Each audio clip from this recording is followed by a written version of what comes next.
ಅನ್ನದಾತನ ಮೇಲೆ ಅಷ್ಟೊಂದು ಕೋಪ ಯಾಕೆ ಮಾರ ನಿಮ್ಗೆ? ಅವ್ರು ತಪ್ಪು ಮಾಡಿದಾರಾ ಇಲ್ವಾ ನಂಗೆ ಅದು ವಿಷಯ ಗೊತ್ತಿಲ್ಲ. ಅದೇ ನಾ ಒಂದು ವಿಷಯ ಹೇಳ್ತೇನೆ. 150 ರೂಪಾಯಿ ಕೊಟ್ಟು ಆ ವಯಸ್ಸಾದವ್ರನ್ನ ಕರ್ಕೊಬಂದು ಘೋಷಣೆ ಕೂಗ್ಲಿಕ್ಕೆ ಹೇಳ್ತಾರಲ್ಲ ಮಾರ ಅವರ ವಿರುದ್ಧವಾಗಿ. 150 ರೂಪಾಯಿ ಕೊಟ್ಟು ಕರ್ಕೊಂಬಂದಿರಲ್ಲ ಆ ವಯಸ್ಸಾದವ್ರನ್ನ. ನಾಚಿಗೆ ಆಗಲ್ವಾ ನಿಮ್ಗೆ? ಸತ್ಯವಾದ ಮಾತು, ನಾಚಿಗೆ ಆಗಲ್ವಾ ನಿಮ್ಗೆ? ಸ್ವಲ್ಪ ಅದು ನಿಮ್ ಮನಸ್ಸಾದ್ರೂ ಒಪ್ತದ ಮಾರೆ ಅದಕ್ಕೆ. ಅವರದೆಲ್ಲ ಒಬ್ರು ಯಾರು ವಯಸ್ಸಾದವ್ರು ಹೇಳ್ತಾರೆ ಇನ್ನೇನು 1000 ರೂಪಾಯಿ ಕೊಡ್ತಾರಣ್ಣ, ನಾ ವಿಡಿಯೋ ಹಾಕ್ತೇನೆ ನೋಡಿ. 150 ರೂಪಾಯಿ ಕೊಟ್ಟು ಅವರನ್ನೆಲ್ಲ ಅಷ್ಟೊಂದು ಒಂದು 50 ಜನ ಒಟ್ಟು ಮಾಡಿ ನೀವು ಅವರ ವಿರುದ್ಧ ಘೋಷಣೆ ಕೂಗ್ಬೇಕಂತ ಹೇಳಿ ಕರ್ಕೊಂಡ್ ಬಂದಿದ್ದೀರಲ್ಲ, ಶಿ ನಾಚಿಗೆ ಆಗ್ಬೇಕು. 5 ಕೊಟ್ರ 150 ರೂಪಾಯಿ ಅಷ್ಟೇಯಾ?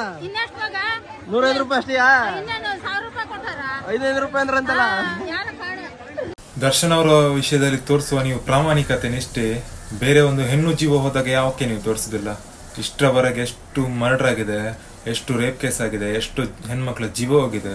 ಆವಾಗ ನಿಮ್ಗೆ ಈ ಪ್ರಾಮಾಣಿಕತೆ, ಈ ನಿಷ್ಠೆ ಬರುದಿಲ್ಲ ಅನ್ಸುತ್ತಲ್ಲ. TRPಗೋಸ್ಕರ ಕತ್ತೆ ತರ ಒದ್ದಾಡ್ತಿದ್ರೆ ನೀವಲ್ಲ. TV ಚಾನಲ್ ಹಾಕಿದ್ರೆ ಎಲ್ಲ ಕನ್ನಡ ನ್ಯೂಸ್ ಚಾನಲ್ ಇದ್ದೇ ಬೊಗಳ್ತಿದ್ರ. ಒಂದು ಹೆಣ್ಣು ಜೀವ ಹೋದಾಗ ನಿಮ್ಗೆ ಯಾರಿಗೂ ಸಹ ಕಣ್ಣು ತೋರುದಿಲ್ಲ. ಎಷ್ಟೋ ಜನ ಹೆಣ್ಮಕ್ಳದ್ದು ಜೀವ ಹೋಗಿದೆ. ನೀವು ಎಷ್ಟು ಗಂಟೆ ಪ್ರಚಾರ ಮಾಡಿದೀರಾ ನ್ಯೂಸ್ ಚಾನಲ್ ಅಲ್ಲಿ? 10 ನಿಮಿಷ ಒಂದು ಹೆಡ್ಲೈನ್ಸ್ ಹಾಕಿದೀರಾ ಕರೆಕ್ಟ್ ಆಗಿ? ಈಗ ನೋಡಿದ್ರೆ ಹೆಡ್ಲೈನ್ಸ್ ಅಲ್ಲಿ ಒಂದೊಂದು ಹಾಕ್ತಿದ್ದೀರಾ ಫೇಕ್ ನ್ಯೂಸ್. ಹೆಡ್ಲೈನ್ಸ್ ಅಲ್ಲಿ ಬ್ರೇಕಿಂಗ್ ನ್ಯೂಸ್, ನಮ್ಮಲ್ಲಿ ಮೊದಲು. ಎಂತ ಕರ್ಮ ಕಾಂಡ ಮಾರ ನಿಮ್ಮದು.